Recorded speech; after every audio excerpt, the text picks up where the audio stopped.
Good afternoon, ladies and gentlemen. Here from a great day in June in Virginia, Alexandria. I welcome you to our 30th roundtable discussion. And today we're going to talk about missile defense in the great power competition. I'm Riki Ellison. I'm the founder, the president, and the chairman of the Missile Defense Advocacy Alliance. It's about 20 years old today, right around there. I've been involved with missile defense 40 years, back in 1980s when I first got involved. Our mission is to educate and advocate for missile defense because we believe firmly that it makes our country safer and our world safer. And we're seeing that in play today. We saw what happened in Israel and the magnificent ability of having a missile defense system in place to be able to defend the population and prevent a war that could have happened if we didn't have that. Today's discussion is going to be a great one because we're not going to focus on our normal missile defense threats that missile defense has been built to defeat. The North Korea threat, the Iran threat, the Hamas rocket threat. We now want to engage a conversation and a discussion on the near peer, the Russia, China, and how missile defense is vital to that strategy, vital to deterrence of both of those great powers, and an ability to compete.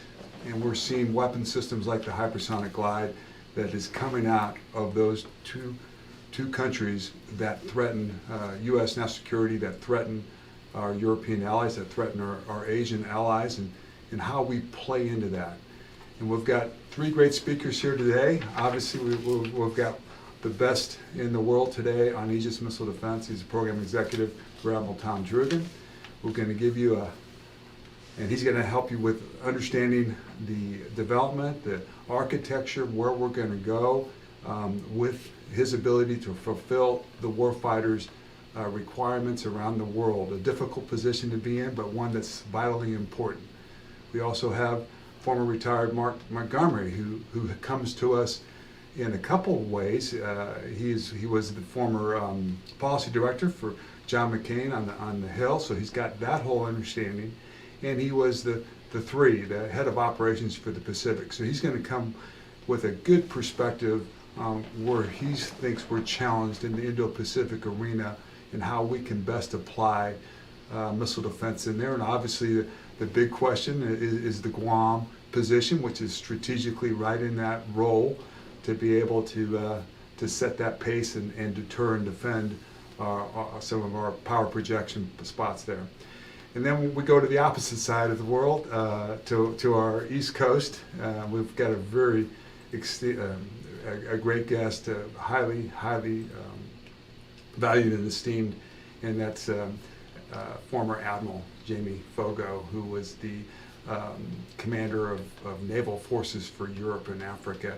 So he is coming to us from that perspective, and now we're going to get to hear from him when we're just listening to President Biden and President Putin wrapping up their talk. So that'll be interesting to hear that different perspective coming from that side of the world on how we best do that. So that's kind of what we're going to do today. We're going to have everyone's going to speak maybe 10 minutes each.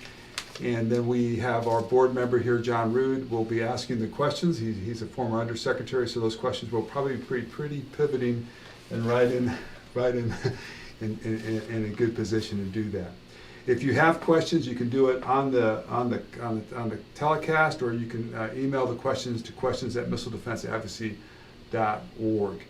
So that's our agenda, and I'm really honored to have a great friend, Tom, to be with us. He lives and breathes this, and he's just come fresh from one of our world's greatest integrated allied missile defense exercises in the European theater for Aegis ballistic missile defense.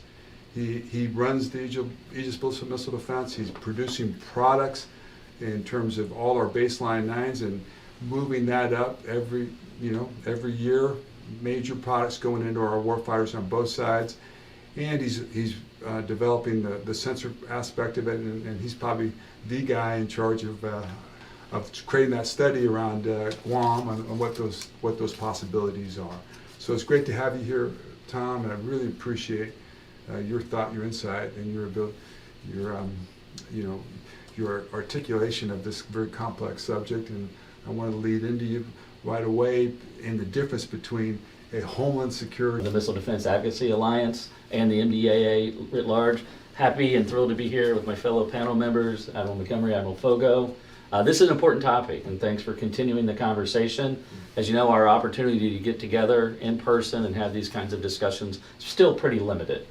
So being able to continue the conversation now online with your viewers, and I hope your viewers find this interesting and intriguing and thought-provoking as we go through today. Thanks for the opening question.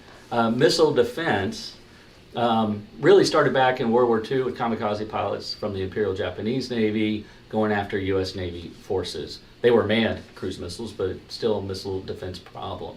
As well as over in the European side, you had the Nazi V-2s that were raining on England, V-1s and V-2s that were ballistic missile threats at the time with no BMD defense at all. So those are that's really the genesis, and ever since then the threat has significantly progressed. Today we're really into three domains on missile defense. One is cruise missile domain, highly tactical, and really within the purview and responsibility of the services. Then we get to hypersonic missile defense. This is in the upper atmosphere where high speeds can be achieved, but still you can have some aerodynamic control of your missile as a threat missile. That's actually fairly new and emerging. We did quite a bit of work as the United States back in the 1960s and 50s, 60s, and 70s, but we never weaponized the technology. We never took it to that final stage.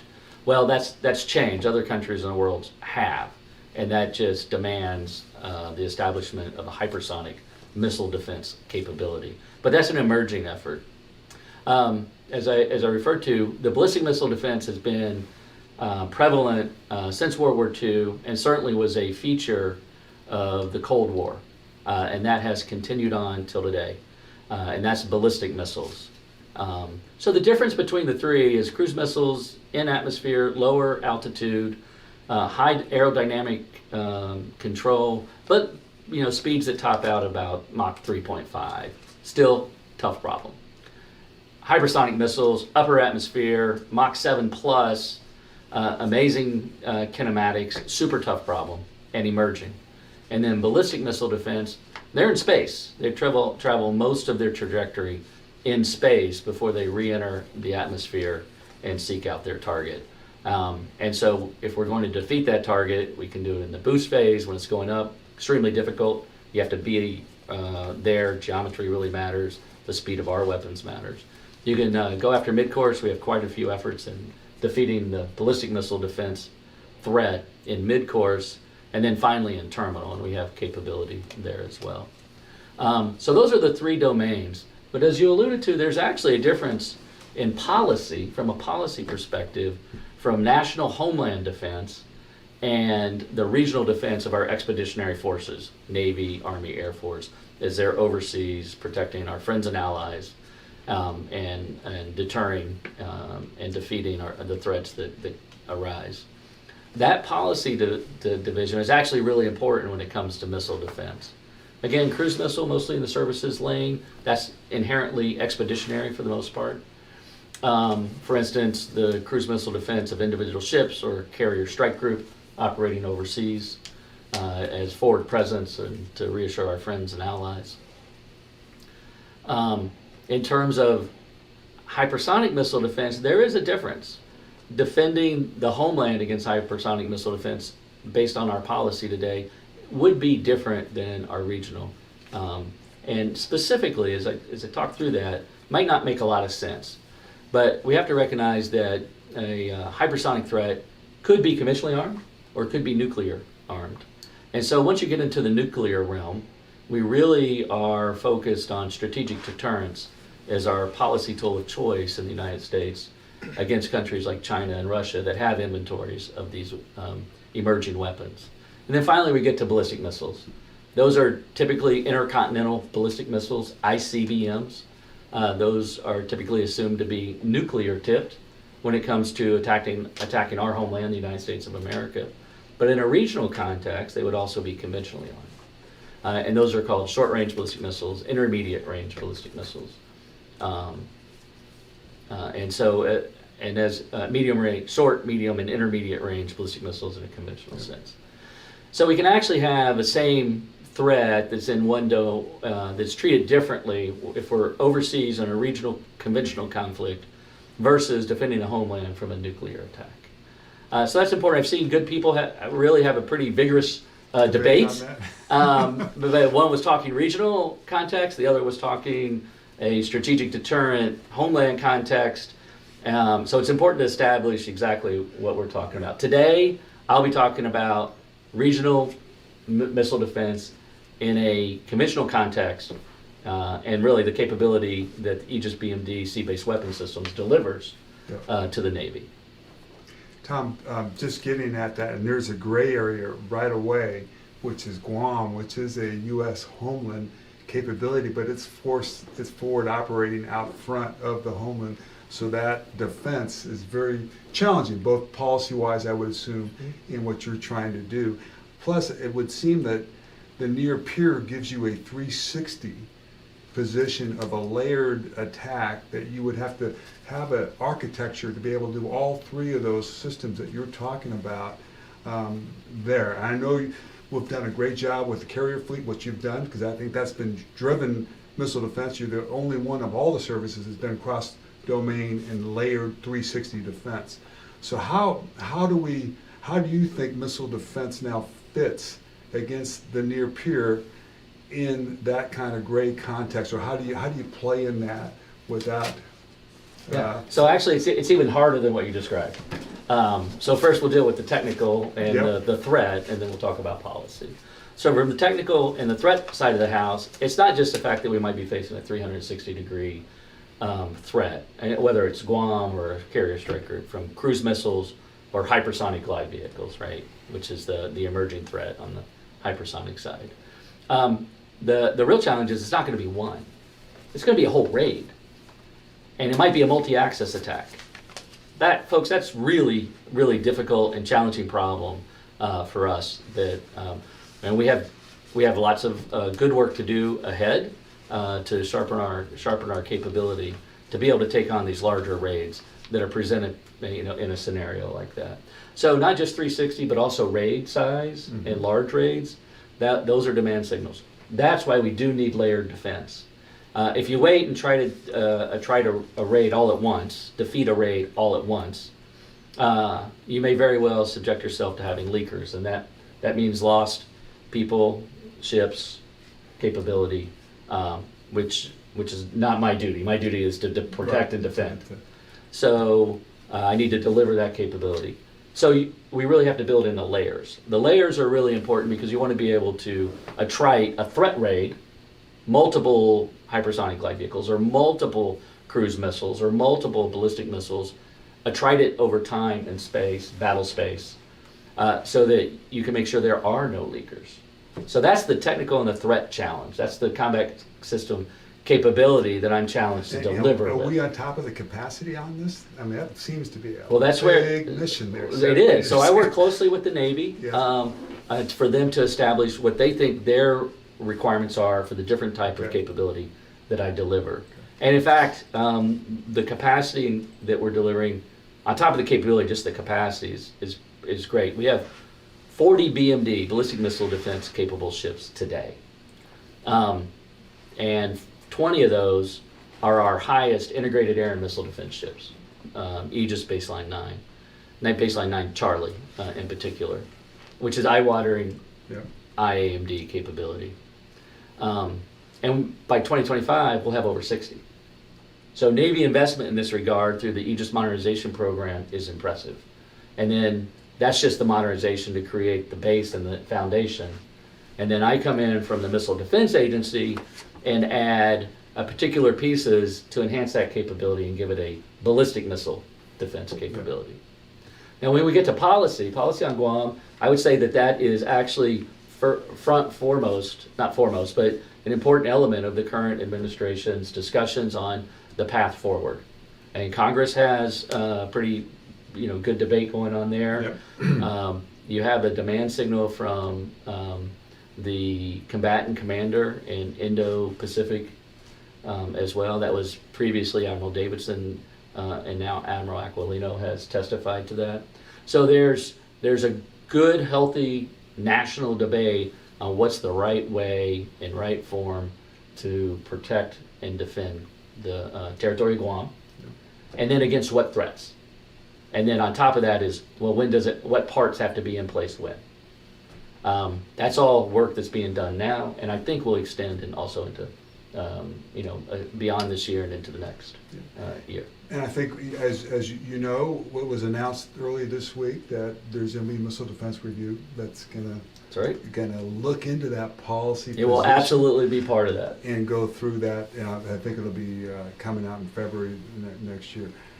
And you look at that, and you also look at your budget. That Admiral Hill was on the Hill this week, and last week at the Senate, where you've now gotten all these new mission sets, like you just said. We're looking at these at the near peer now. That adds a lot of complexity and capacity, and it seems like you've gotten a lot more missions, but your money has dropped down a little bit to fulfill those missions. So it looks like a little bit of an overmatch right now on that situation. So I won't be drugged into the budget debate. Nice try, Riki.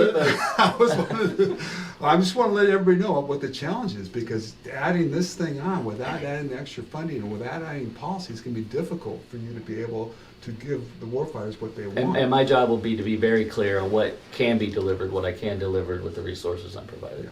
Okay. And that's on behalf of every taxpayer in the United States of America. Yeah, and we're trusting you to do the right studies and the architecture to be able to give us the best systems, Greg. That's what you're, not the warfighter. Yes, the Missile Defense Agency, Vice Admiral Hill, our director, and I'm very focused on the threat.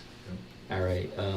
Technology is great, but it's got to start with what technology or what capabilities do we need to take on the threat. So I would say laser focused on what is the threat and what's our capabilities, limitations, and what do we need to do to protect and defend. Okay, thank you. We'll move on now that was very good, to Mark Montgomery. He's our new board member at MDAA. He's got just one of the smartest guys on missile defense in the world from that. And like I said previously, he has been Senator John McCain's policy advisor for the SASC. He has been brilliant in the Indo-Pacific arena. He's also spent time in Europe as well there. So Mark's been very close to this issue as we can speak, and it'd be great to get your perspective, Mark, on these particular discussions that we're having on the near-peer threat and how best we can handle it within the structures that we have. Mark? Hey, thanks, Riki. Great to be here with MDAA. Great to be here with the department head who served with me when I was XO on Elliott, Tom, for the good Captain Graver. That was a lot of fun. It's great. And great to be here with Admiral Jamie Foggo, a fellow Flag Warbroom member for about 7 years together. So real old home week. If it's okay, Riki, I'm going to concentrate a little bit on Asia and China. Sure. And first, what I'd like to do is talk about what we need when we think about fighting in Asia or fighting a near-peer conflict with obviously be China and Asia. What the budget kind of delivered and where's there's some work we can get done. And there's good news and bad news stories in there. I know you'll only read, that we tend to kind of get excited about the bad news stories, but there's good news stories in there as well. So what we need, when I sit at as Indo-PACOM J3, we probably went through 3 or 4 iterations of the war plan, but also lots of exercises. And over time in my brain, I started to think, hey, there's generally 6 things we need. The first thing, and this is different than, say, discussing Russia. This is about confronting a country like China. And obviously, what you're really trying to do is build a capability so the Chinese see it and go, a kinetic solution is not the right way for us, and effectively deter them. But then you also want to have the actual capability and capacity to defeat them should China make an ill-regarded decision. And so the first thing you kind of think of always was you got to have the ability to, you have the launchers, the weapons, the systems, launch platforms and missiles to destroy the PLA Navy. I think former Undersecretary of Defense Flournoy once talked about, can we get, what does it take to get rid of their Navy in 72 hours? I don't think we can drive it to that metric, but we really do have to have the submarines with the Mark 48 ADCAP torpedoes. That's your number 1 tool. As a surface warfare officer, happy to say that. I really think that's the key. The number 2 tool is Air Force. It's, Air Force B-1's launching a system called the Long Range Anti-Ship Cruise Missile. and then maybe naval aviation with F-18s launching the same weapon, and then third and least desirable, surface ships getting in kind of close, mixing up and launching their own weapon system. So those kind of launching platforms, that's the first step you need. The second step you need is the overhead imagery, both resilient and redundant, to continue to target that and provide firing quality solutions to all those launch platforms I just mentioned. That's so hard to maintain, but if you can maintain that second step, and historically that's been something the United States was uniquely good at. The third thing you need is there is a limited need to strike ground targets. It's not like we'll hear that you need in Europe, with Kaliningrad and lots of Russian target sites, but there's still you still have to take care of the 7 little military bases they've built on non-standard features out there. So there's some land attack requirements. JASM, with a missile weapon system called JASM-ER is great for that. Some of the same launch platforms I just mentioned can launch all those, the aviation ones.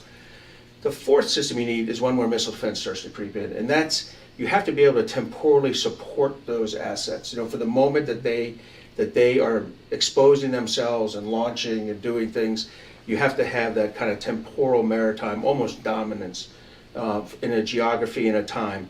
That involves a lot of different disciplines: anti-submarine warfare, anti-surface warfare, but also air defense and critically missile defense. When you think about that a lot, you think about the aircraft carrier. How do we defend the aircraft carrier during its launch cycles when it's exposing itself? And the Navy's worked really hard with MDA over the years to develop that Aegis BMD capability and capacity. We talk about it a lot. It's probably the most expensive single line over 30 years in the Navy. And I, as a carrier strike group commander operating that area, I was there's a risk. You wouldn't go out there without getting all your affairs in order, in a combat situation. But on the other hand, it's a reasonable risk for warfighters to take because the Navy's invested in that. There's another mission in there that's not very missile defense oriented, and that's about your ability to do sea control around blockades and counter blockades around Taiwan and down in Singapore area. But the Navy, you have to invest in that. So that's another bill on the Navy and the Air Force and doing that kind of thing. And the last one is another big missile defense one, and that's the logistics and force protection for all the ground bases that support all those missions I just said. Now that's where cruise missile defense, ballistic missile defense, hypersonic missile defense, all the stuff that Tom's just went through, all those kind of layers of integrated air missile defense come in. And that's where we, and there's also logistics support in there. There's refueling aircraft, refueling ships to go to that. That is a really big bill. It's the least glamorous in many ways when the services think about this, yet the most important. So that logistics and force protection involves a ton of missile defense, and we'll talk about the defense of Guam in a second, but that's it. So those 6 kind of big mission areas have 2, thick lines of missile defense in it. So you fast forward now and look at the budget that just came out. The first thing I'll say is lots of complaining about the Navy budget, and sure, I think it would have been nice if the Navy had actually grown at the cost of of inflation and everything, but that wasn't the cut. For the cuts that happened, overall I think the Navy did okay. But most importantly, they bought 3 things that matter the most to the Navy in that little warfighting thing I just discussed. The first 2 were Virginia-class submarines, and the third one was a Aegis, or a ship that looks for submarines at kind of longer distances.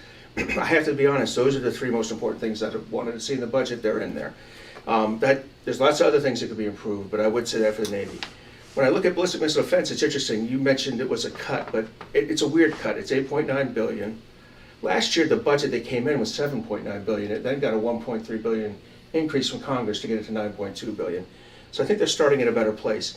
Based on the studies that you and John Root and I have been talking about a lot recently, it has a pretty good R&D versus procurement, about $7 billion R&D, okay, about $1 billion plus a little bit procurement. So kind of glad to see the R&D driving. That's what you expect MDA. That's their calling card, good stuff. There's a good split in there between the ground mid-course missile defense, about $3 billion, about $1.5 billion for Aegis. About half of that's procuring, I think, 40 SM-3 Block 1Bs and maybe 8 2As, so a total of 48 missiles. And then THAAD gets a little under $1 billion, which includes, I think, about 18 THAADs.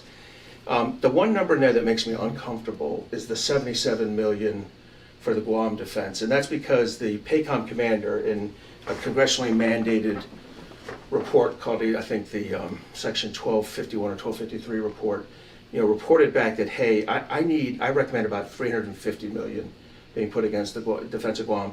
There's about $77 million for study. I think there's another $40 million for some initial procurement. I'm not, it's hard to understand the exact meaning of it, but there's another 40 to 50 million in there, but it's about 1/3 of what was requested. I think it's important that we understand that the defense of Guam is going to be a complex, expensive thing, more expensive than kind of anyone would say out loud right now. Like you'll hear someone say, well, an Aegis ashore should be about 1.4 to 1.7 billion dollars. I'm thinking the defense of Guam is sort of going to be $3 to $4 billion because it's going to ask for some disaggregated systems that aren't part of a traditional, Romania or Poland Aegis ashore site. It's going to be more than that. It's going to have offensive systems probably layered into it. I just think it's going to be a $3 or $4 billion investment, and the sooner we figure out what it is, the right way to do it, and how to procure it, effectively, the more efficient we'll be. I'm a little worried about letting this backlog up 2, 3, 4, 5 years. And the final thing I say in this is, the defense of Guam is not really an optional thing. These are I think Admiral Davidson said this pretty well. It's 175,000 U.S. citizens. We, in the end, we have a requirement to defend this. It's certainly under a significant 360-degree cruise missile threat, a significant, IRBM, MRBM threat from China. So it's going to see a lot. And I just, in my mind, I don't want to, you certainly can't predispose the answer, but Aegis ashore has demonstrated, to me, it has the ability to expand and meet capacity of the threat. Whereas I worry about some of the other systems kind of stitched together will only be as good as their lowest common denominator. And in those kind of systems, I think we'll struggle. So I'm looking forward to that work happening. I'm looking forward to the Pacific Deterrence Initiative, which is that PACOM thing I talked about, getting fully visualized in the next few budgets.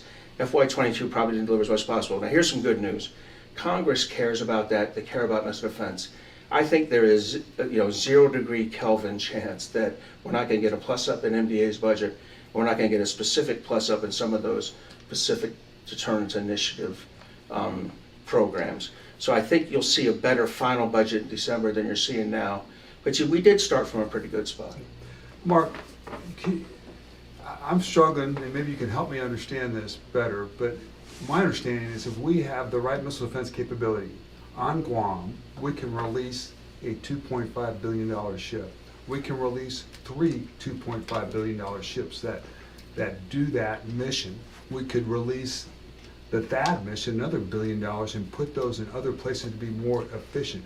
That seems to be a lot of money saved, and why aren't we seeing that in a congressional perspective as a cost savings position? Just on that alone, it would be worth the investment to put something down, an Aegis ashore capability, or whatever that capability they're going to put down to relieve the cost for the taxpayers.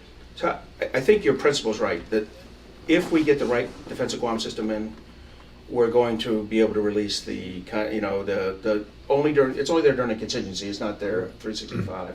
But the idea of tying 1 or 2 Aegis destroyers and their reliefs, so you're right, 3 or 4 ships to this mission. I'll tell you why this is a challenge. What we're talking is intrinsically, we have a Air Force target set. It's really Hickam Air Base. We should defend all of Guam, but it starts and ends around Hickam Air Base. We need that airfield to work. I'm sorry, not Hickam, Anderson Airfield. Yeah. So it's an inherently Air Force target. The mission for air-based missile defense is an Army mission in the ROC. And the only system I think that effectively do it's a Navy system, Aegis ashore. So I would describe this as like Dante's 7th level of Goldwater Nichols hell we're in, because you have the Air Force target, Army mission, Navy. If I was the CNO, if I was Admiral Gilday, I would not pay. I would say I'm happy to have an Aegis ashore there. I'm not happy to pay for it. That should not be my $3 billion. I'm sure the Army's like, we're not really interested in paying $3 billion for a Navy system, and the Air Force is like, hey, wait a minute, we're not even supposed to be part of this discussion. So we do have to figure this out, and once we do, and that's why it's going to take a combination of OSD above the services and Congress above OSD to really figure this out. And I would say National Guard is the answer for U.S. Homeland. But let me ask one more question here, because what you haven't discussed yet, what is the architecture for the island jumps or to protect air bases on islands beyond Guam, or how we play that in missile defense? Does missile defense play in that role in a Pacific theater versus China on that aspect of it? So I think the PACOM's thought about it's hard, first of all.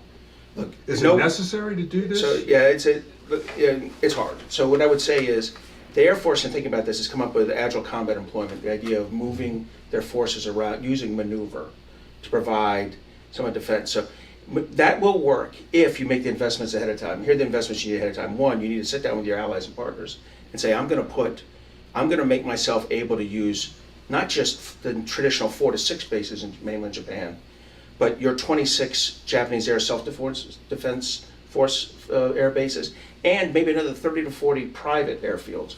So the Chinese have to look at 50 to 60 targets in Japan. As we work with Philippines on the ECDA negotiations, hopefully at post-Duterte. Those sites need missile defense, or can we? No, so what you would do is you would move around. Them? You could have, I think you would have cruise missile defense to the degree, it depends which cruise missile defense system you end up buying. If you eventually have NASAMS, if IFPC, you have 3 consecutive miracles and it begins to come together. One of those systems can be C-17 lifted, and they can move with the Air Force. The Air Force is already going to have to pre-deploy base air defense, the base air defense systems that we have in Europe, in Asia. In addition to needing about 23 to 30 in Europe, we're going to need 20 to 30. So just to be clear, this is different than the architecture for Guam, or is this somewhat This is the different. same? No, this is different. Because it's got to be moving agile. It's not the same. You're going to need deployable air base sets, those Air Force things, some limited air defense, and mobility. The Marine Corps already does. This is how the Marine Corps operates day to day. They literally move their F-18 squadrons, several days. They can move them, operate for 2 or 3 days, move them. They bring for short airfields their own arresting gears. I mean, they are a truly mobile, deployable service. The Air Force is looking at how to be like that. And then I think if they can do that, you create a targeting problem for the Chinese. They can give you some survivability. Guam is just one of those airfields that, first of all, it's American territory.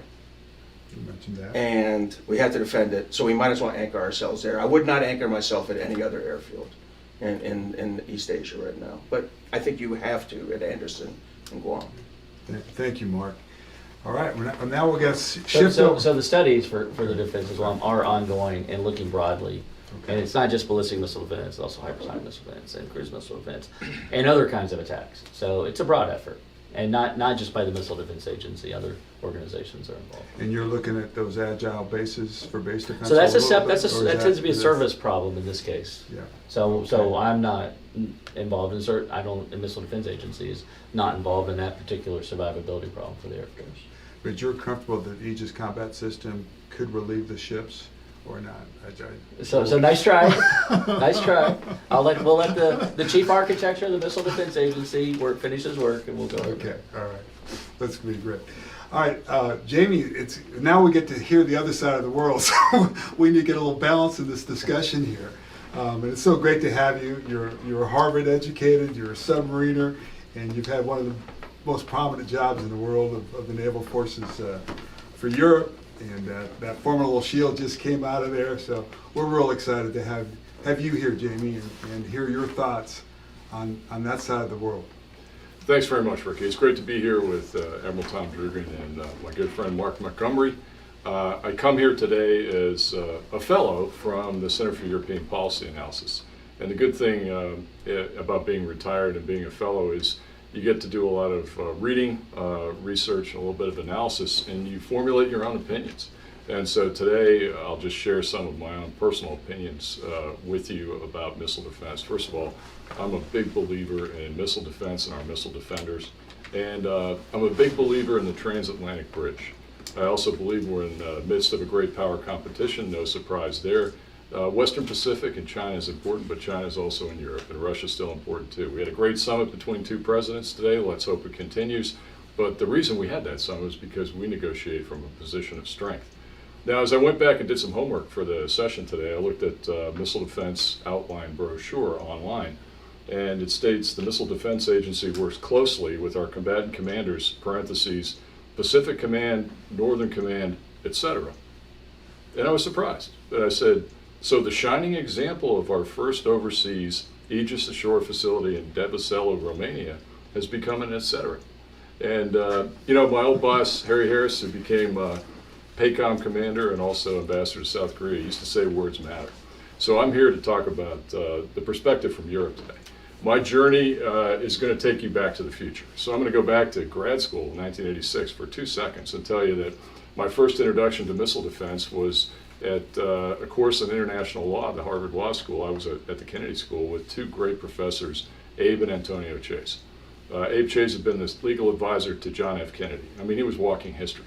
He believed in the ABM Treaty. We read it, we studied it, we wrote about it, and it was later abrogated. I'm sure he wasn't happy about that. But you know, treaties are great when you abide by the treaty, and when the only one abiding by the treaty is the United States of America, it's not good for our security. So when it was abrogated in 2006, that was 60 years after the last V2 buzz bomb hit the UK.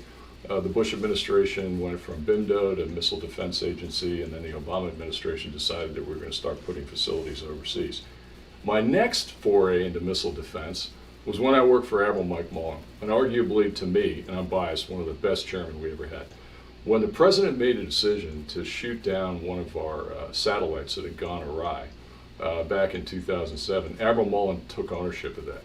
He was a disciple of Wayne Meyer, who was the architect of Aegis. So we went out to the Pacific, we went to Makalapa, and lo and behold, there's Admiral Brad Hicks, and that's going to come back to the future here in a minute.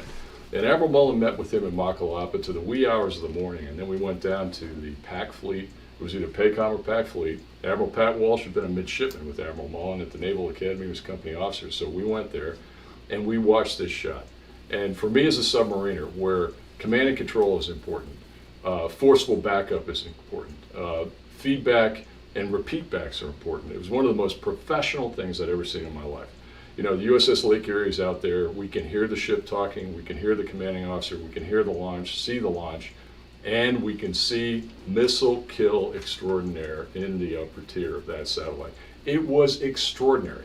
It convinced me that we need more of this. So the next opportunity I had is when Admiral Mullen passed me off to the Supreme Allied Commander. Any gig that has the name, the word Supreme in it is great. That was Jim Stavridis, wonderful guy. We traveled all over the place. We're in Romania when the president of Romania, Traian Băsescu, tells us, you know, when Undersecretary Tauscher came over here and asked me about whether or not there could be a footprint for missile defense in Romania, I convened the Security Council. I had an answer in 45 minutes. Well, we didn't even have a piece of paper. Yet the Romanians, like the rest of our European allies, are with us. And at SEPA, I work with Ben Hodges. He does the land, I do the sea. So you guys know Ben, you know that he's tight with all the allies over there too. And I think that we need to continue to strengthen that transatlantic bridge. So my next opportunity in missile defense was I came back to the United States after that one-star tour, and I did a couple of jobs before being rewarded and going back as 6th Fleet Commander. Before I left, I went to the Missile Defense Agency to see an old friend, Jim Searing, Vice Admiral Jim Searing. Jim said to me, hey, we've got a couple of challenges. First of all, we're going to move this facility from Morristown, New Jersey to the Wheatfield and old Soviet Air Base in Devicel, Romania. We're under schedule pressure, need your help. I said, I'm all in. He also said, you know, it would be really great to shoot an SM-3 missile in Europe as a demonstrator of missile defense. And I think I can get permission and funding. I'm going to need help. John Root was one of the guys that helped us out. He goes, are you in? And you know, one of my favorite movies is Tombstone. I said, I'm your Huckleberry. We're going to do this with Missile Defense, Theater Missile Defense Forum, the Europeans. And we pulled it off in 2015 with Formidable Shield. So that's the Back to the Future part, because that was in 15. That was with our first Missile Defense Integrated Area Missile Defense Commodore, a guy named Jeff Wilson. He works for MDA down in Huntsville, Alabama. Did a great job, along with two Commodores, Esposito and Drummerhauser and Schaefer. And it was a canned scenario. So, you know, we knew the launch time. We were on a range. We frankly saved that range, the Hebrides, from extinction and put it back on the map. And it was the first time that a ballistic missile had ever been launched from the United Kingdom. Think about that after all those V1, V2s went in there. First time they ever launched that missile. Spectacular shot. The bullet hit the bullet. And then the next year, I went back the other day and looked at a videotape I did for Formidable Shield 17. And the difficulty and the extended range of that shot. Then 19 and now 21. And if you read on your website what we did in 21, it was absolutely spectacular. So, we've got the crown jewel at the center of the screen. We've got Europeans out there providing data to the Aegis system and shooting down cruise missiles that are coming in and trying to take us out. Asters flying all over the place. This is really good for interoperability. And I get the fact that we've got to move some resources out to the Pacific, but we also have to understand that in order to maintain the modicum of security we have today in Europe, and peace is not breaking out all over, it's getting tougher and tougher over there, and there's other players and other actors and nefarious elements that are involved.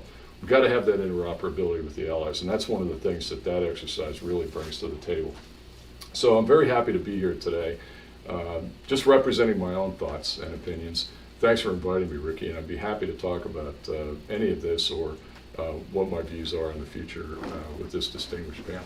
Thank you. That was great, Jamie. Tom, you want to ask him anything on the formidable shield? Well, I took an action, by the way. So on formidable shield. So I was a senior United States representative out there, and that was a true honor representing the U.S. and working with the allies. We had 10 navies and about 15 ships, all working over 3 weeks of air defense and missile defense exercises with live services, live aircraft, live targets, and live missile shots. And as Admiral Foggo said, Asters were flying. Aster's a European developed missile. We also shot 4 SM-3s. We shot 3 SM-3 Block 1As, kind of our second generation missile, and 1 SM-3 Block 1B, our third generation missile. And we have the 4th is soon to deploy here, which is the SM-3 Block 2A. But to shoot 4 at one time was only enabled by the mastery that was set up in the previous 3 formidable shields. It used to take us over a week, 10 days to get a good, stable interoperability with our tactical data link. Now, and then I think in 2019 we were down to a few days, and now literally it's hours. So we have 10 navies, all with different combat systems, coming together and being able to be effective from a warfighting perspective in hours.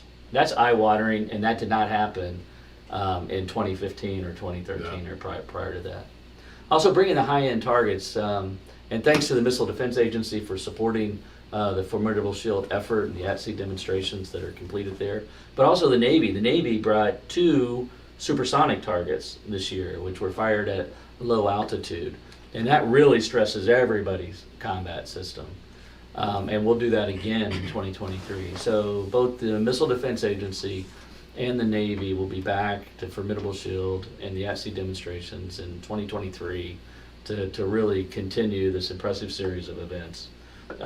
Going to join Vice Admiral Gene Black here shortly to review everything that was done.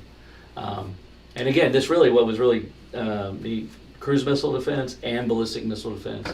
Really, we got to the level of integrated air and missile defense interoperability that the Commodore John Lips, did a fantastic job, was actually able to start doing what I would call some pretty more advanced command and control, switching between the air defense commander to the backup air defense commander in situ, as these scenarios were going on, controlling a lot of aircraft, and doing an extension. They also went up to the Norway range there, to do some additional formidable shield exercises.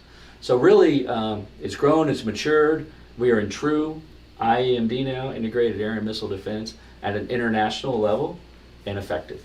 So it was a real honor to be there. John Lips, the Commodore, was our Missile Defender of the Year, I think, in two places in the world. I think we had a couple of the sailors were our Missile Defender, so it was awesome to see them in the field. Jamie, there has always been a resistance a little bit from the Europeans to do upper tier defense, and I would assume that was the same with possibly hypersonic. So I know we took the initiative to say, hey, we're going to handle the upper tier against a small threat from Iran. So how do we evolve that to get them to buy the effectors? Is it like you have, I think, the support of a consortium, or how's that moving? So that's one question. The next question, the Navy's got this right. Why can't we combine this to the land exercises, to get a full integrated cross-domain exercise? I think that would show such strong deterrent with that. So those are the two big questions. I know they're difficult. But No, I'm happy to jump on those grenades. So, first and foremost, I think, Tom said 10 European navies involved with us. So there is an element and a desire to get more involved in missile defense with our counterparts, and the Dutch, the Italians, the Norwegians. People want to be part of this, and the Spanish. And they want to be contributors to the Aegis targeting system. They don't have a missile. Missile's expensive. Well, last time I checked, the one we shot in 15 was like $13.5 million. That's a pretty expensive bullet. I did at one time table an idea a few years ago about a consortium. When we did Formidable Shield 15, Admiral John Richardson and First Sea Lord Zambellis were in-house at 6th Fleet headquarters. They were there for talks. We happened to shoot the missile on the same day. And that's when they inked the idea to do a consortium of P-8s with the United Kingdom. And those aircraft are starting to arrive. And you saw during Formidable Shield 21 that the P-8s actually shot harpoons in that exercise. So if a consortium can work in the air, why can't it work in a pool of missiles? And I think that would make it a lot easier for the Europeans and also make them more interoperable. There's a whole bunch of hurdles that you have to go through there. And the one good thing that, what my staff would tell me when I was back in Europe on active duty, they'd say, hey sir, as an operator, you don't have to figure out all these technical details that other people do. So it's a real challenge. On the future of defense in Europe and great power competition and where we're going with all this, there's got to be a kind of a come to the table determination of what our priorities are. And I think we're starting to see that as great power competition becomes more and more threatening in the Pacific, that we're going to have to shift some resources out there. So we want those European allies to be able to defend themselves. We do upper tier to a fairly well. It would be great to have others help us with that. It'll take a while to get there. The every other year Formidable Shield is a way to ensure that success for the future. If I could jump in on one thing on the European, I agree completely with everything Jamie said, and I'd add in that, it's intentional. We don't expect 27 or 28 NATO navies to show up at Formidable Shield. We understand there's that it has to be a select group of, and I think in hypersonic defense, the same thing will emerge. It's not realistic. It's going to be a small, select group of countries that have made the investments along the way in air defense systems and missiles and technology. Generally, countries who have companies who have been working in this as well. So I think it'll be a small group, but I think they'll be committed to it. And to pick up on what Jamie said about division of labor, the U.S. is very good at providing a lot of the offensive capabilities in Europe. In other words, and we continue to. We just purchased over 500 JASSM ERs, and we're doing that year over year. That's something we do. We have the B-1s, the B-2s, the B-52s, the F-35s, F-15s that can launch these kind of systems and do these kind of missions. But I think for the things, the logistics and the force protection, the things that kind of have to be there at minute zero of a challenge, it's much more realistic for the Europeans to provide for that.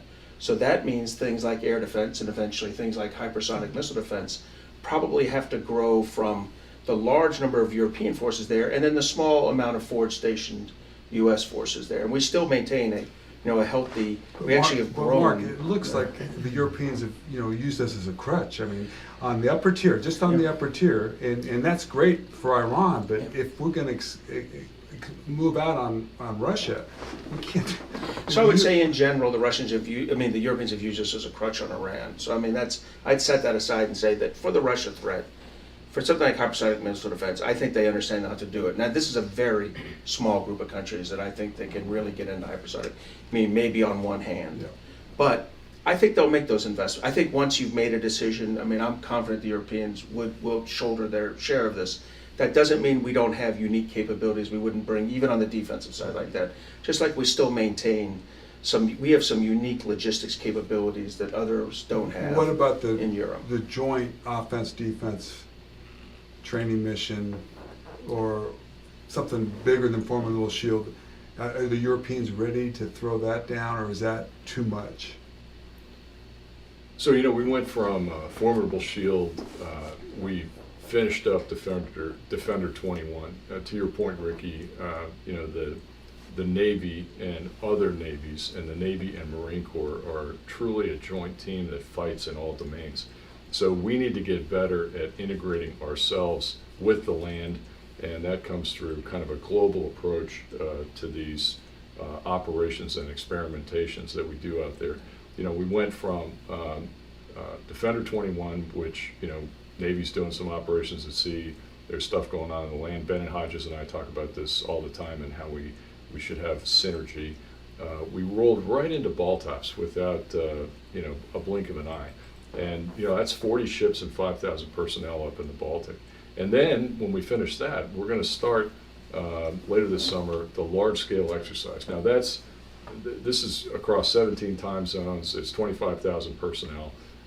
It's the Navy and Marine Corps really integrating warfighting across those 5 domains itself first. So, we can test our doctrine and our tactics and our strategy, and then we can bring others in later on. So I think there is a movement afoot, and personally, I think this is led by naval officers and naval forces and the Marine Corps inherent in that. When I say naval, to do more cross-domain. When you talk about things like JADC2, and I'm reading about the budget today and where we are moving forward, we've all got to be on the same team. We've all got to collaborate there. And I think that's the future of warfare, and that's what will defeat any adversary out there.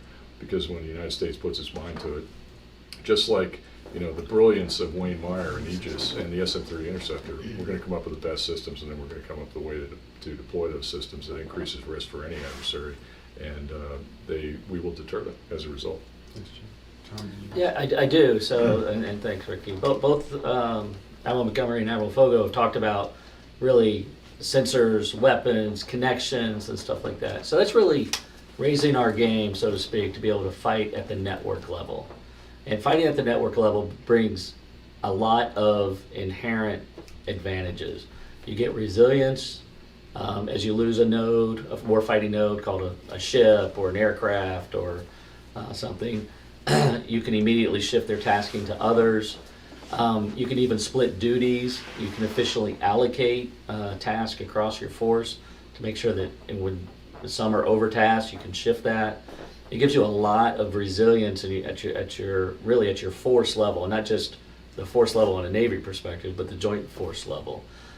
The hard part about fighting at the network level is the engineering behind it. Interoperability is sharing the picture so that commanders can have a common understanding of what each of them sees. Integrated warfighting is a whole new level where we're trading high quality data, we call it fire controlled quality data, around on a network so that different units have opportunities to engage. It actually, at the end of the day, is very powerful, but it's very engineering intensive to deliver that, because literally you have to go pair by pair of the systems that you're integrating, because the last thing we need to do is shoot things that aren't there because we shot on a track because the network was latent, the track that we're seeing is late compared to where it actually is, latency if you will. Or we have multiple people trying to shoot the same target. I mean, we're just wasting ordnance in both directions. Yeah. Not helpful. We really need to be able to have the command and control, to have the visibility, to coordinate and command at the network level, but then to effectively execute those. We don't need people allocating fires to assets that can't achieve effective fires. So there's a lot of advantage of it. We're actually moving fairly in a very measured way towards that. CEC, the cooperative engagement capability for the Navy units, was first out of the gate in an air defense context. Next came along some BMD coordination, where we had launch on remote, which is one Aegis ship supporting another, and now engage on remote, where we have even ground-based radars like the Tippy 2 supporting ships at sea to shoot down threats in space. That's pretty amazing all by itself. That's fighting at the network level and moving that fire control quality data around to different from sensors, high fidelity sensors, to shooters. And then the Navy, back to the Navy side, doing the Naval Integrated Fire Control Counter-Air, a system called NIFCA, which allows us and enables us to shoot smart missiles over the horizon against cruise missiles and threats like that the ship can't even see. So we're getting there, but it is very important to recognize that there's an important technical aspect and effort that goes as you combine each one of those. Last one was actually we integrated THAAD, Theater High Altitude Air Defense, and Patriot, so that they have good synergy. So that fighting at the network level is there. Space is an opportunity for us to start trying to leverage and look at the advantages that could bring as a global sensor network. Okay, great. I'm going to now turn over to my colleague, another MDA board member, former Undersecretary, John Root. So John, the floor is yours. Well, thank you, Ricky. And my role here, folks, will be to pose questions to the panelists. We have a couple of pages of questions that you all in the audience have submitted. In some cases that they overlap a little bit, so I'll bundle some of those together and follow up. But first, let me compliment the panelists on a really good discussion and a really good layout of the issues that are involved. I'd like to begin with Admiral Foggo, though, in the questioning. Sure, John. And say, in Europe, when you talked about these major exercises, whether they were Baltic operations, Formidable Shield for missile defense, or Defender, which involved over a division-sized movement of U.S. forces to Europe, those are great opportunities for the Allies to collaborate together under the Nato umbrella. The other thing NATO is known for is pooling resources and collaborating and finding ways to do more by putting your resources together than the individual states could do themselves. So when you look out across the missile threats facing the alliance, whether it's from Iran or from Russia, what do you think the alliance needs as its highest priority, both from the capabilities that are needed, and then what are some of the ways they ought to go about doing that? Yeah, so, I'm biased, John, and I'll tell you that, one of my favorite authors, Robert Kaplan, writes about the Maritime in Asia's cauldron, and he says this is not just the maritime decade, it's the maritime century. And if you look at Europe and you darken out all the land and you turn all the seas into an azure blue, what you see is a peninsula. And so I think there needs to be more focus in NATO on the maritime in particular, because from those platforms at sea, we provide surveillance and we provide deterrence, and therefore we provide defense with different systems that are on board those ships, whether it be guns or whether it be missiles. We just saw this in Formidable Shield. There's other things that NATO needs to do and invest in or reinvest in that will give us access to places through choke points. Just having a conversation the other day about the Baltic and Baltops up there, and how hard is it going to be if the Danish Straits are ever mined? It's going to be really hard. And who's going to get there first? Well, probably not us. We're going to depend on NATO allies and partners. So there's all these niche capabilities that need to be sorted out. In the NATO Strategic Review 2030, in that document that was talked about in Brussels during the NATO summit and basically embraced by all the leaders of all the 30 nations, there's a piece that says we need a new NATO maritime strategy. And Mark and I have spent a lot of time doing strategy, naval strategies in the United States Navy. When you have a strategy, you have a plan. It is a natural outcropping to have a plan on how you're going to employ assets. You know what your force structure looks like. You know how much it's going to cost. We all would want a strategy before a budget. It doesn't really work that way. But once you've got a number of ships out there, and there's this huge debate going on right now about, well, the Chinese have 350 ships and the United States did not budget for a competition of 350 ships. There's a certain quality to quantity, but there's also no comparison between the weapon systems that we field. We talked about the SM-3 Aegis today, and our ability to exceed any of our adversaries in the development of hypersonics, I'm convinced. We've also got to have defense for those hypersonics. But in this broader maritime strategy, I think 21 of the 30 NATO countries have navies. We've got to figure out how we're going to pool resources, pay for this strategy, and then, have a list of priorities. We always run to the sound of the guns. If there's something going on in the high north, we send ships up there. If something happens in the Black Sea in Ukraine, we send ships there. If something happens in the Baltic, we send ships there. How do we stabilize and normalize that presence over time? And how do we distribute those forces so that they're there and we don't have to run there at the time? And that requires what we in the United States call a TIP-FIT, a time, phase, force deployment doctrine. So we know who's coming and who's the backup. And we don't currently have that in the North Atlantic Treaty Organization. I think that's something to work on, and that's something that all those nations, in articulating support for NATO 2030, should come together and develop for the future. Now, with respect to missile defense, of course, it's very expensive to develop these systems Right. and deploy them. Is there anything that the alliance should do where allies work together in that regard? Yeah, I think we're doing it with MTMD, and that's what brought about the success of Formidable Shield for the last 4 iterations. And we need to do more of that. When you talk about consortiums, we are doing.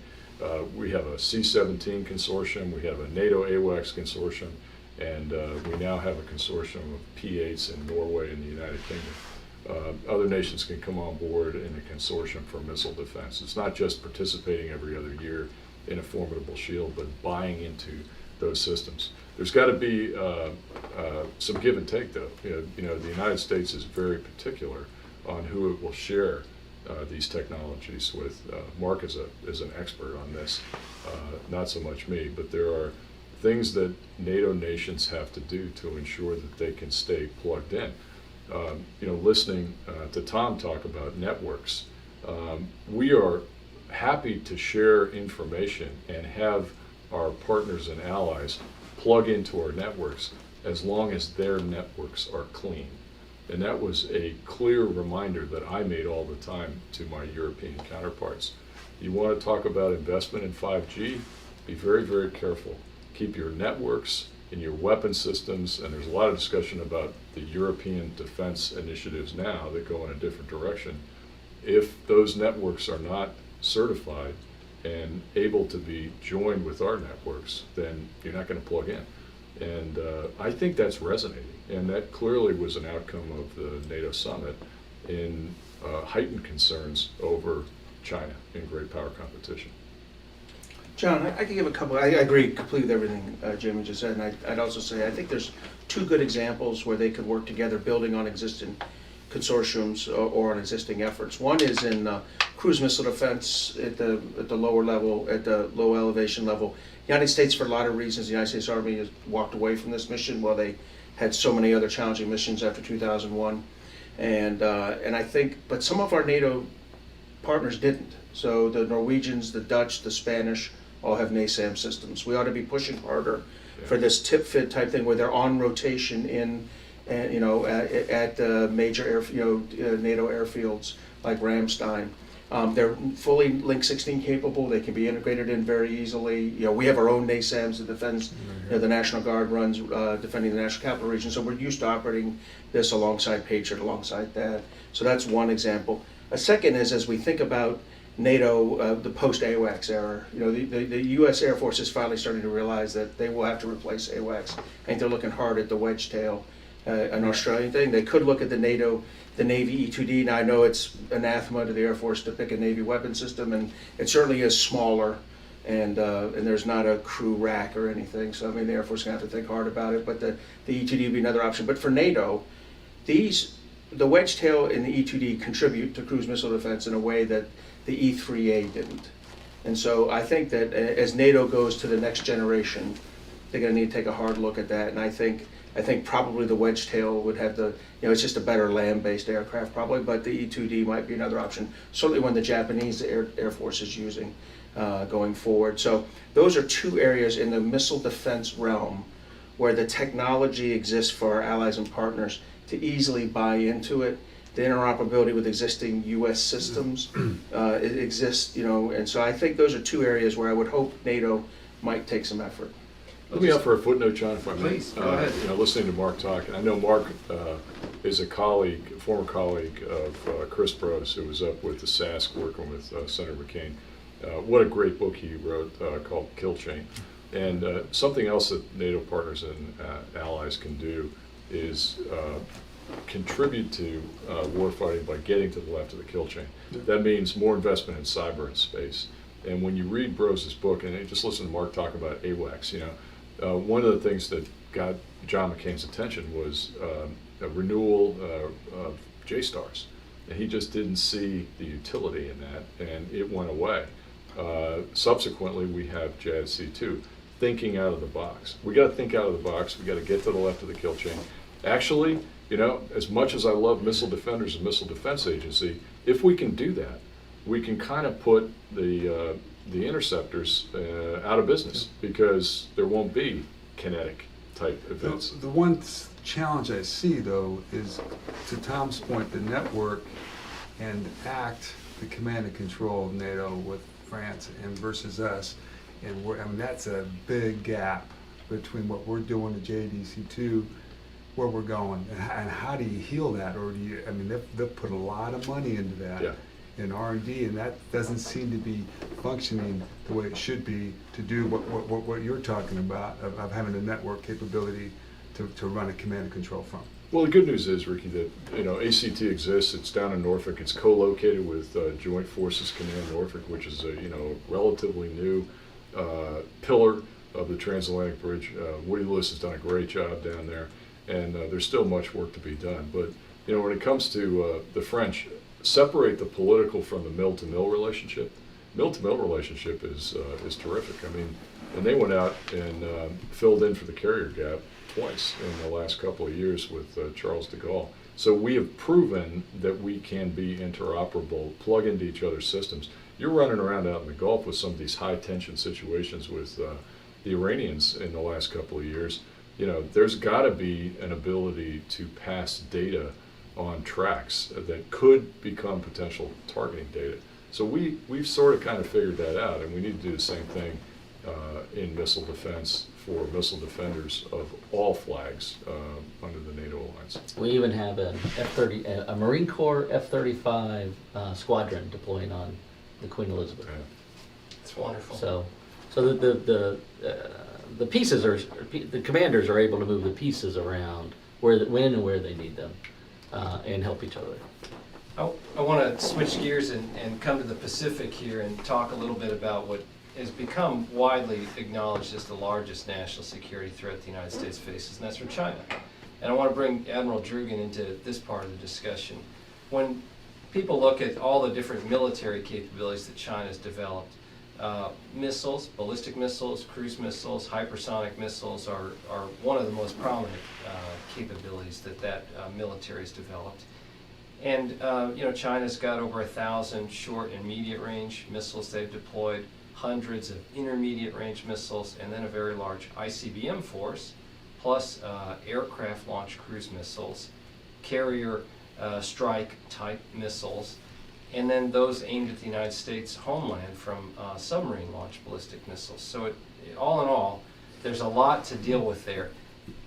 That would be called great power. That's right. Competition. Right? Now, in your role, though, of course, as the capability developer for dealing with these missile threats, how would you explain what are the major capability improvements that we're working on? What are, say, the top 3 things that the audience ought to look for that's a priority for you and your colleagues in Aegis BMD, and how does that relate to the China threat? Yeah, so I'm happy to answer that. I think we have to back up to really take a look at naval forces and missile defense in a naval force context. The first thing, if we go interceptor versus interceptor, there's a good chance, they're land-based, we're in the Western Pacific, they would have more missiles than we would, right? They would have more threat missiles than we would have interceptors, and that's just where we are in those threats. The good news is the naval forces don't rely just on that kind of active kinetic missile defense, right? We actually do have a layer, and it starts with maneuver, being able to maneuver, and the Navy's distributed maritime operations include portions of that.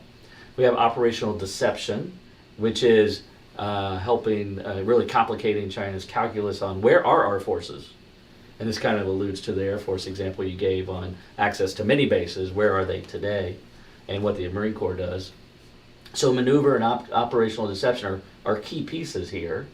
The ability to aggregate and disaggregate, very important. The ability to maneuver out of the threat envelope and then maneuver back in and then back out at a time and place of our choosing is an important context as well.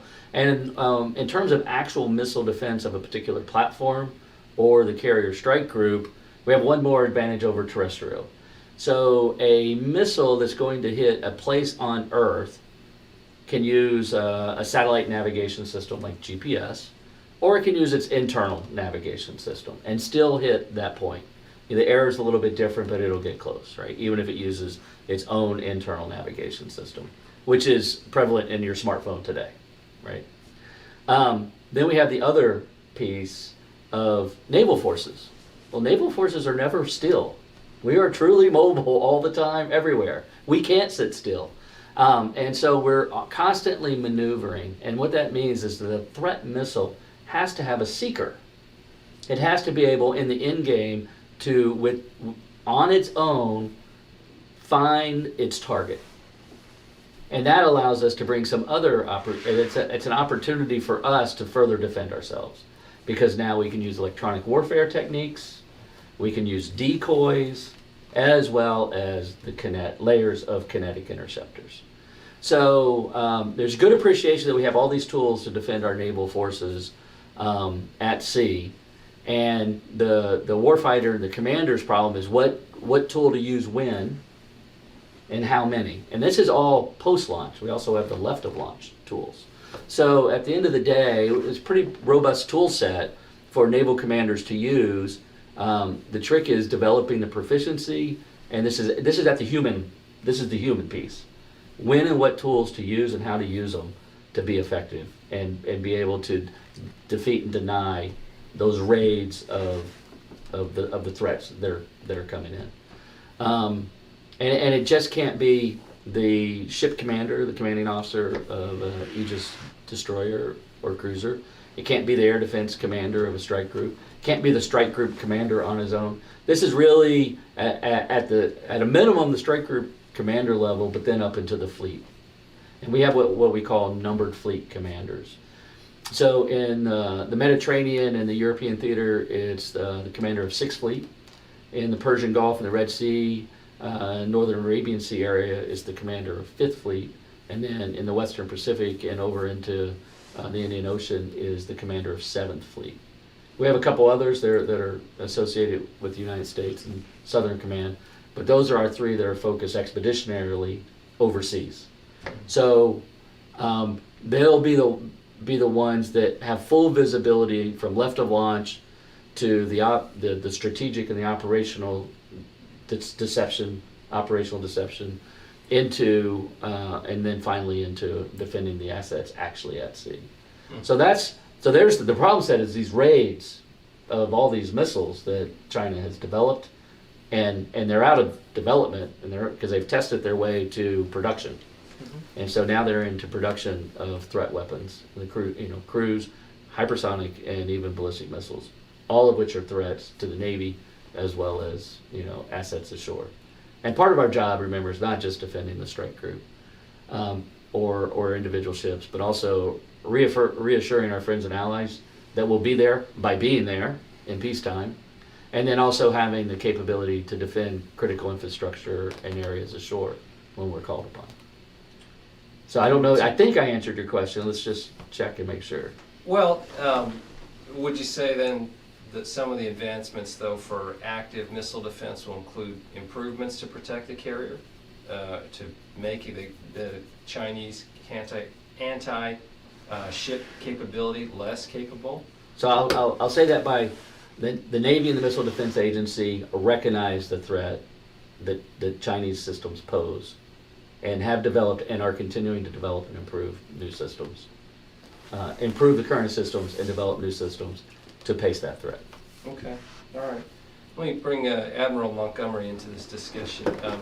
As you look at, you mentioned in your remarks some of the budget outlook that the Congress is going to look at. And obviously the Congress is very focused on things like the Pacific Deterrence Initiative, countering China, providing more robust capabilities. And when we come to missile defense, you talked about some parts of the Missile Defense Agency budget. For instance, if I heard you right, the budget calls for buying 8 SM-32As the coming year. Is that really sufficient, though, when you're talking about the scale of the Chinese threat with 40 SM-31Bs and 8 1-2As? And 2A, of course, plays the predominant role in protecting the carrier. But that's less than 1 per month that you're producing.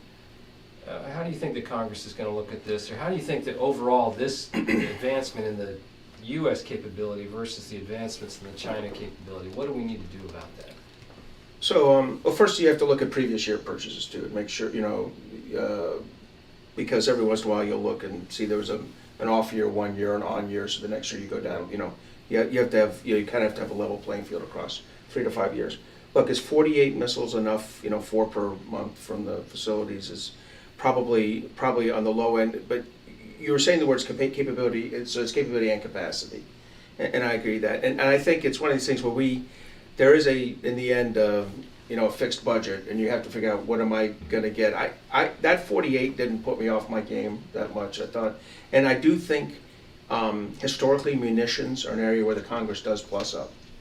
I would just say they usually go, it was my job and others on the staff's job to go to the facilities, find out what the max was, without starting a new line or starting a second shift, and then decide whether buys is, that didn't put me off my game. I'm more worried about some of the, the purchasing of the infrastructure for the defense of the Pacific. I'm worried that the boring stuff, the non-munitions, like I said, the deployable air base sets, the improvements to dredging of harbors, the building of, the purchasing of weapons igloos for multiple storages around the theater. It's really hard to get the services to focus on that. Historically, MDA has not been the bad actor in preparing for great power competition. It's been the services, because this kind of like unique preparations for either the European theater. To overcome this in the European theater, we created something called the European Deterrence Initiative. And we ended up having to spend $26 billion over 5 years. That's how much the services were not putting in their own budgets, that we had to purchase through basically OCO, Overseas Contingency Operations money. Services are happy to spend somebody else's money on fulfilling your requirement for their service. Turns out they're pretty good at that. That was generally, of that 26 billion, 90% Army and Air Force, and I'd say in that about 70% Army, and it bought basically a whole division's worth of armored equipment that's now stored in Belgium, Germany, and eventually Poland. For the Pacific, I think we have a similar $25 billion shortfall. Slight problems, hiccups come up. There's no more OCO. And this will have to come out of service budgets. Can you explain to everybody what OCO is? OCO, Overseas Contingency Operations, was, at some points got up to about 20% of the overall Department of Defense, actually 30% of the overall Department of Defense actual budget. It had been coming down. It was around $60 billion a year last couple of years. It's now been folded back into the base. It was a way of spending money on specific named operations overseas, generally associated with Iraq and Afghanistan, but Europe was fit in there after Crimea, after the Crimea invasion, to account for it. For some reason, we could never get the Pacific in there. Ironically, I think DoD just announced that they're going to do a named operation for the Pacific starting probably next year. But there's no OCO money, so I don't know what a named operation without access to a pot of money is. We'll find out what that means.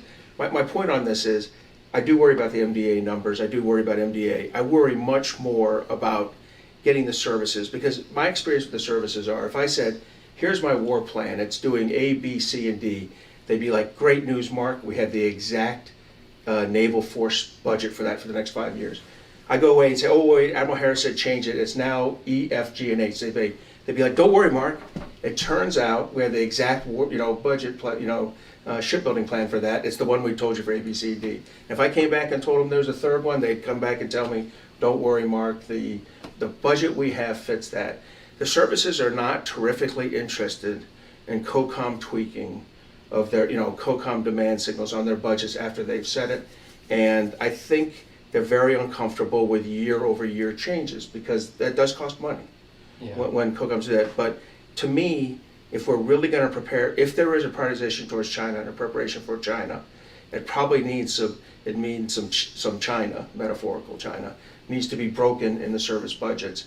And you're not seeing that happen right now.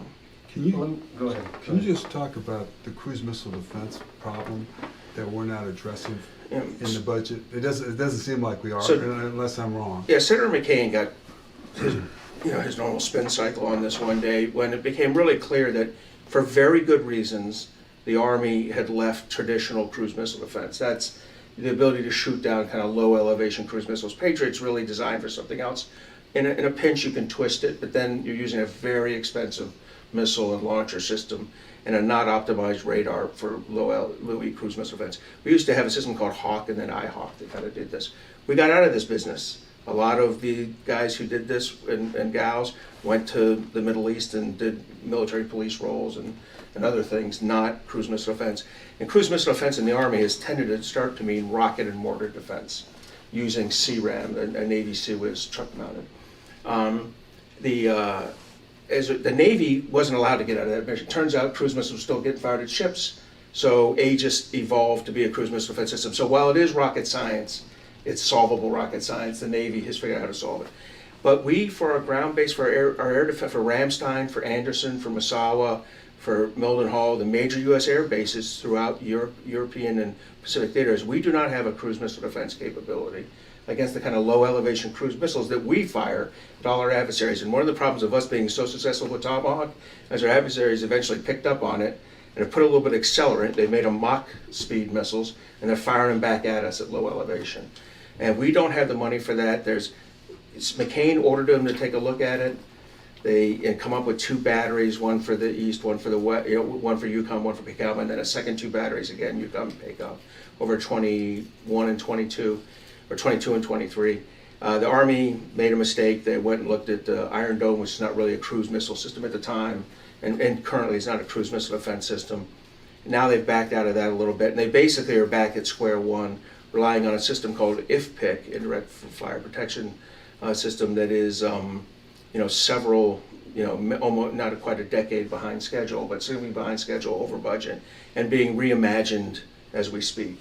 And so I don't think that's a solution. I think they're going to have to go to one of these standard traditional systems like NASAMS or something else. The problem, though, is in the meantime, the combatant commanders don't have effective defense of their land base. I worry about Ramstein in wartime, Mildenhall, Anderson, Misawa against Chinese or Russian attacks. I just don't think we're defended. That's a perfect area where service has not been responsive to COCOM requests for immediate servicing. Okay. Let me come back to Admiral Druggan a little bit in the Pacific.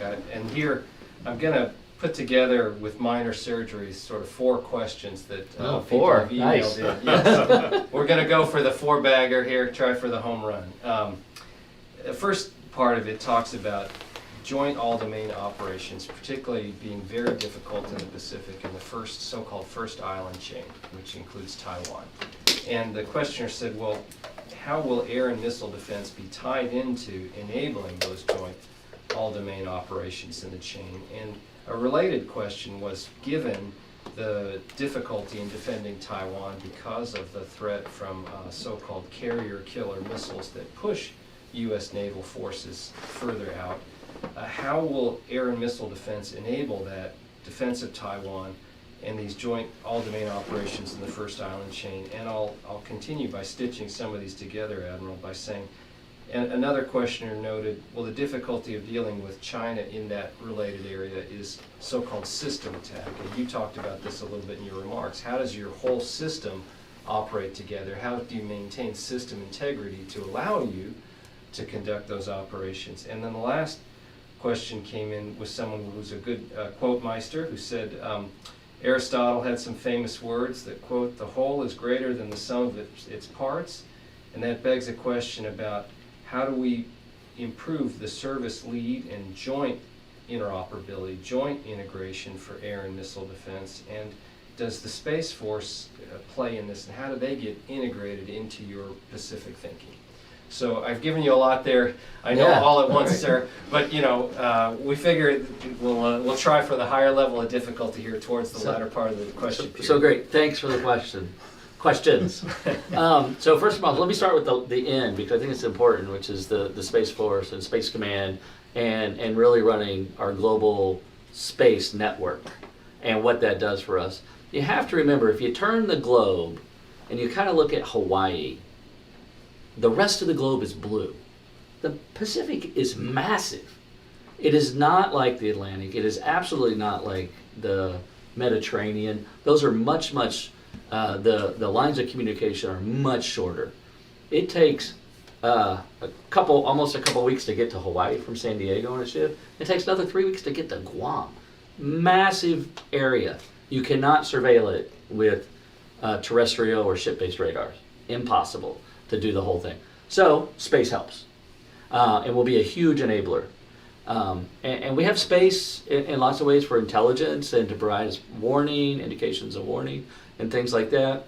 What I'm talking about, though, is that opportunity for space-based assets to provide either near real-time or real-time data to ships, or to Army, or to Air Force units, either on the ground or in flight. That's a whole new level, but it is one that we do need, because being able to have that perspective on the battle space, and for commanders to understand where to commit forces, where to pull them back, you have to combine the intelligence with the actual threat laydown of where their forces are, and fairly deep understanding of the threat, so that so the commanders can operationally place their forces in the right place. In terms of operating inside the first island chain, the second island chain, outside the second island chain, things like that, particularly with naval forces, this kind of gets to the DF-21 question. So it kind of goes back to, we have lots of options in how to defeat that threat. One of the kinetic options that we haven't talked about today that's really important, though, is the sea-based terminal capability that the Missile Defense Agency delivers to the Navy, which takes a Navy missile, modifies it to give it a new mission to shoot down an anti-ship ballistic missile in that terminal phase. So that's a layer. So we can shoot down that threat in space with an SM-3, or we can shoot it down in the terminal phase with sea-based terminal. So those are a couple of the kinetic layers. We also have some other layers and left of launch options there. The real issue then becomes size of raids and capacity, and our capacity to deal with it. The Chinese have demonstrated, they did this last April, a coordinated attack where they had anti-ship ballistic missiles and land launch cruise missiles and air launch cruise missile all converging on a spot in the ocean. I think that was a signal to say, we know how to fight this fight, and your United States and your naval assets are at risk. So that was a message to us. Of course, we've taken that and unpacked it and decided what our real capability is against that kind of threat, which we won't talk about here. But the reality is when it gets at the commander level and deciding what forces to commit where, we have to decide what the mission is. So the defense of Taiwan, I would go to Admiral Montgomery on the former J3 at PACOM to address that and how we would do that. But I don't think we could get into too much detail. And the other piece is, it goes back to friends and allies. Will Japan join us? Will South Korea join us? And all of this, we hope, never actually happens or comes to fruition. The reality is we would desire a peaceful solution up front where the current status could continue, right? We would prefer to be in a deterrent role throughout. So I think in many ways, that will always be our policy, is to deter, but to also be in a position to reassure our friends and allies, and be able to protect our forces, our expeditionary forces, and the critical infrastructure of our territory, but as well as Japan. That's a piece of it. China gets a vote. That's why the leadership of China and frankly the Chinese Communist Party are absolutely relevant in this discussion, because it is their decision making that we're talking about. And it's their military's decision-making in terms of executing that direction is what we're talking about. And Admiral Montgomery talked about disrupting calculus. I think you did too in terms of the Russians. How do we make them unsure of their prospects for winning and to diminish that, which is deterrence? That's what we want to do. So that we don't have to have a war. Push comes to shove. The United States Navy, as a naval officer, will execute the mission as given. Our job now is to prepare for that eventuality, prepare in peace so that we can achieve victory in combat and in war. John, let me pick up on the Taiwan thing, and I agree with what Tom was saying. And I think our goal here, and again, this is about deterring Chinese adventurism and the Chinese, desire to try to, especially President Xi's desire while he's in charge, to try to bring culmination to the Taiwan problem. Our goal should be to make Taiwan as indigestible as possible. That does not necessarily mean U.S. military troops in Taiwan. It doesn't mean that we're there on day one of conflict. What it means is that we've made them extremely capable. We've exercised with them and demonstrated, which we don't do, currently. One of the things we need to really add is an actual interoperable exercise. We don't need port visits in Taiwan. We need complex naval and air exercises. It's inherently, in this case, naval and air capability, and it's the sale of, President Trump offered the sale of a lot of weapon systems to Taiwan, which is fantastic. Unfortunately, it would take about 8 years of their budget to buy all the things that we've offered. So what we really need to do is figure out how we and the Japanese and others can help them procure some of these. And they're the systems we all know as naval officers, SLAM-ER, Harpoon, LRASM, those kind of systems, even JASMs, to make themselves from land-based capabilities that are mobile and move around. In the air defense realm, we really need to give them man-portable systems that are highly capable. Or vehicle portable systems that are highly capable, because anything they have that's fixed is going to be removed. And the more the Chinese see them have capability to be tough to digest, the better off to be. So selling them with Mark 48s, I think is a fantastic idea, because the Chinese know Mark 48s are very good, and it doesn't take the best submariner ever to put one in the water and make it difficult for 10 or 12 amphibious ships moving. So I just think there's a lot of things we can do there. For the missile defense of the Navy and the Air Force, I agree with Tom, operating between the first and second island chain. Yeah. That's where we need to be, and there's some risk in that, but that's why we pay MDA the big bucks and Aegis Ballistic Missile Defense to constantly buy down that risk. We can't respond to that risk by moving outside the second island chain. I mean, inside the first island chain is too risky. I get that. You can't capability yourself out of that problem.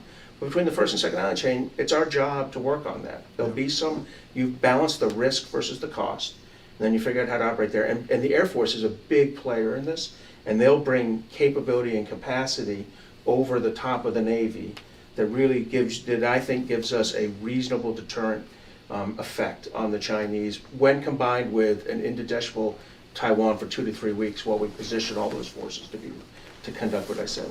I think there's one more thing is that, and this is true, anything with China and the Western Pacific, is there will be a strong desire to limit any kind of conflict.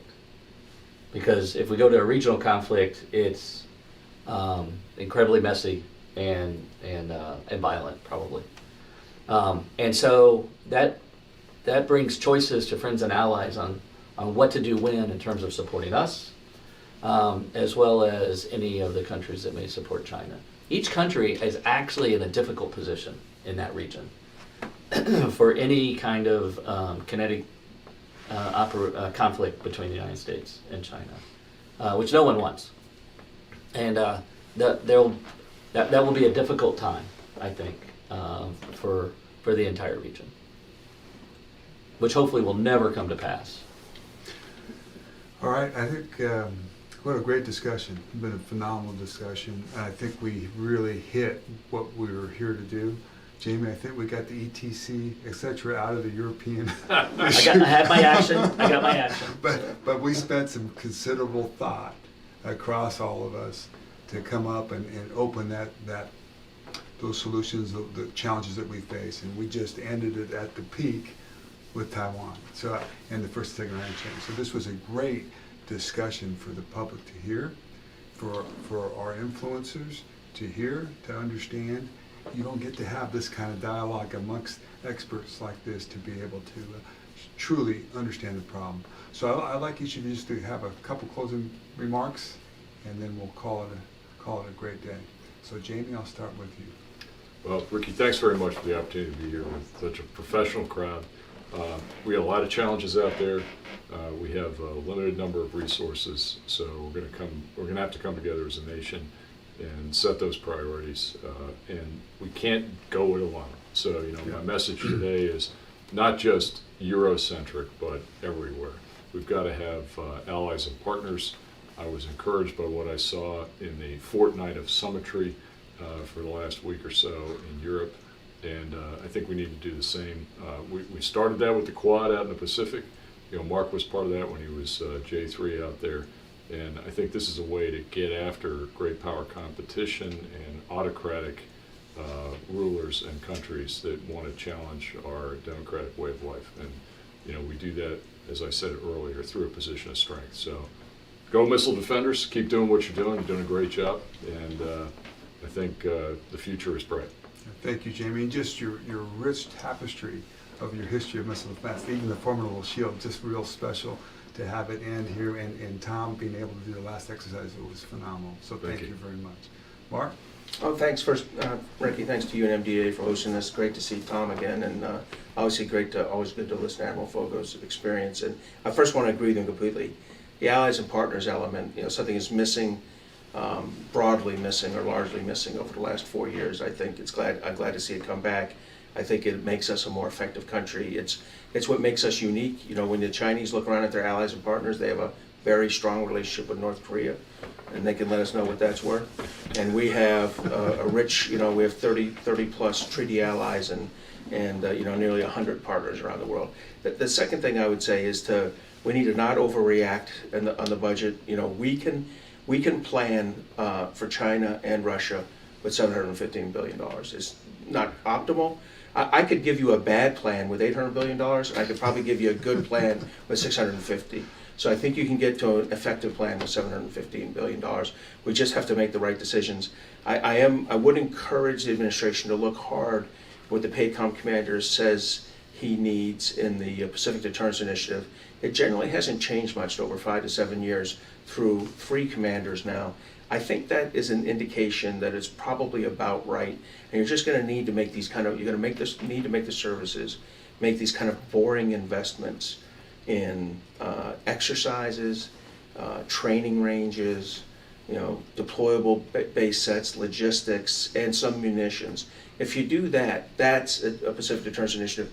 The one country that will be studying that closely, China. Just like the one country that studied EDI closer than anyone else was Russia.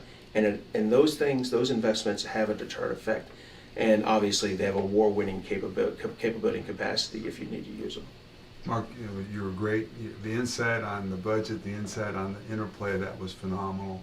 Your obviously expertise in the Pacific was top-notch. So thank you for your time and your thoughts to add to this conversation. Thanks, Riki. Tom? So today we talked about missile defense and great power competition. I just want to close with great power competition. Competition for what?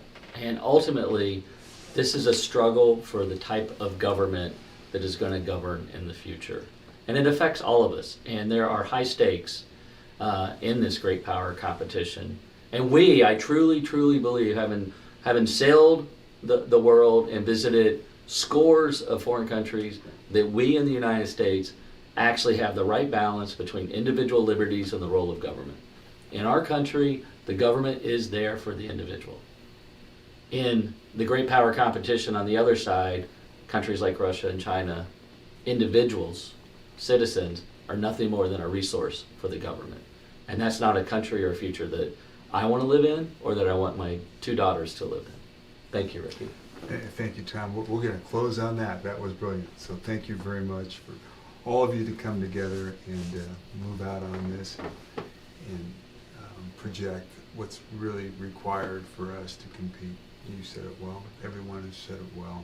Thank you all for taking the time today to be here. Thank you.